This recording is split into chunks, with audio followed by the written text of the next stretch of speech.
I want to go through and show you exactly what we've covered.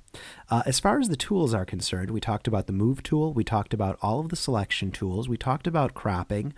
We didn't talk about the eyedropper because the way that people would use this are basically it happens automatically when you click on the colors down here. We talked about the healing brush. We talked about the normal brush. We talked about the clone stamp tool. We didn't talk about the history brush because, quite frankly, it's a confusing tool that I never use because there are better ways to go about it. We use the eraser. We use the paint bucket. It might be worth exploring how gradients work on your own. I don't use them enough to care about them. We didn't talk about the blur tool and the dodge and burn tool. Although if you're doing a lot with photo retouching, these are certainly things to look into. We did not talk about the pen tool. We did not get into anything that involved vectors because I do feel that's something that you should use with Illustrator. It is an interesting topic, but if you're just getting your feet wet in Photoshop, it's not a good thing to start using immediately. We talked about adding text. We talked about all of these are kind of vector tools down here. And actually Google the vector tool exercise if you want to see a really great lesson talking about the vectors.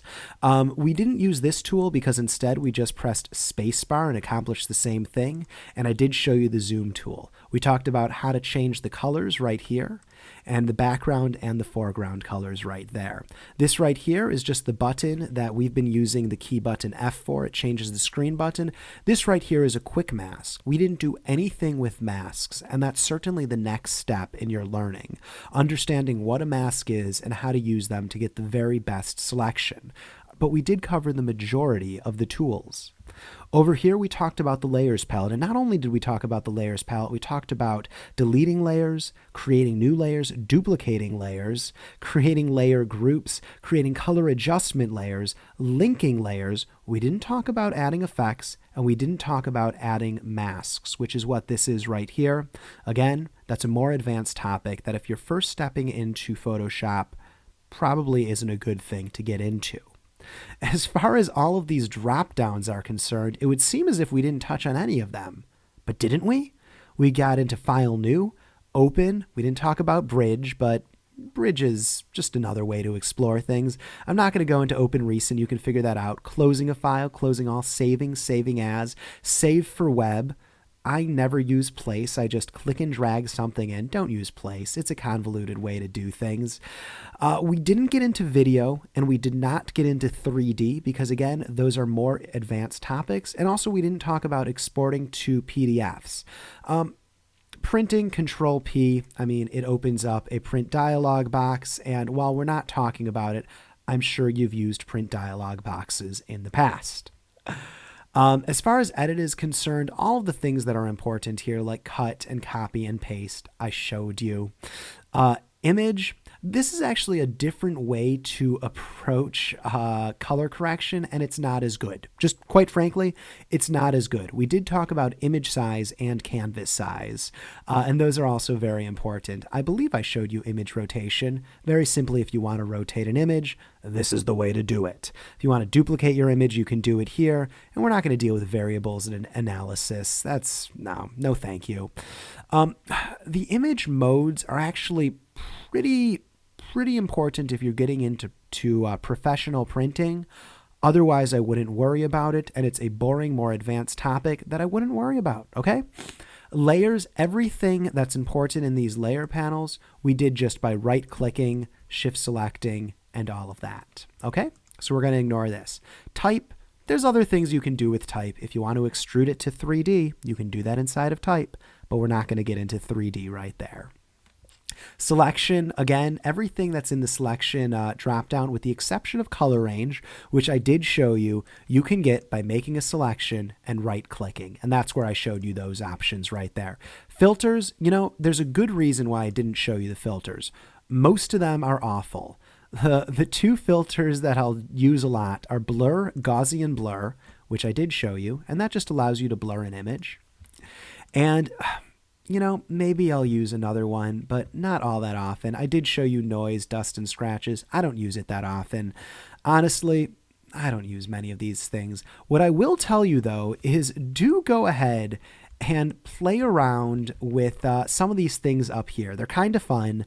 I don't find them immediately useful, but listen, it's a lot of fun to go into Liquify and say, oh, hey, I can do all these sorts of things. So I didn't show you those, but please do play around with these different things on your own. Click on them. They're fun.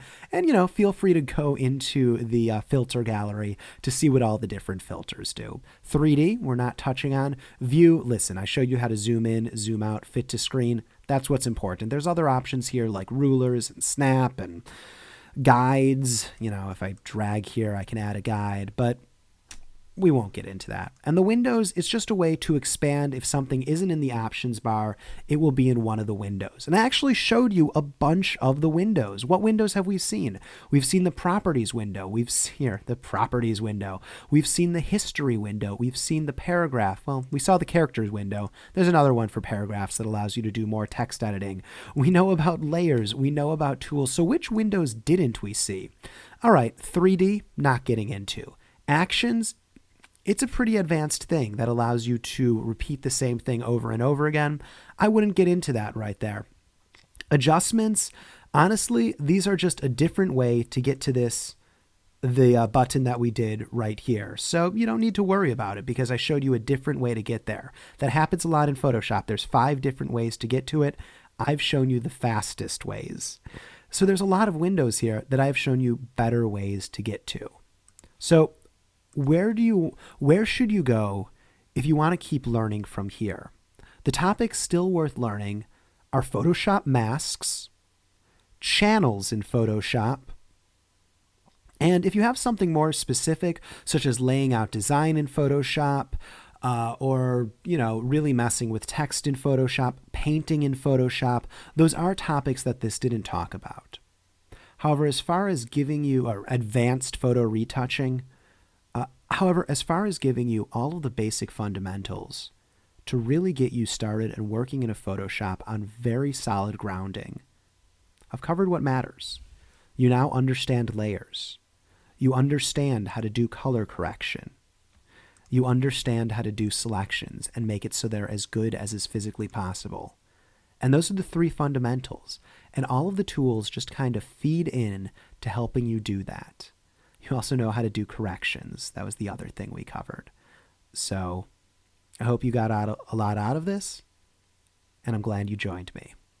Thank you.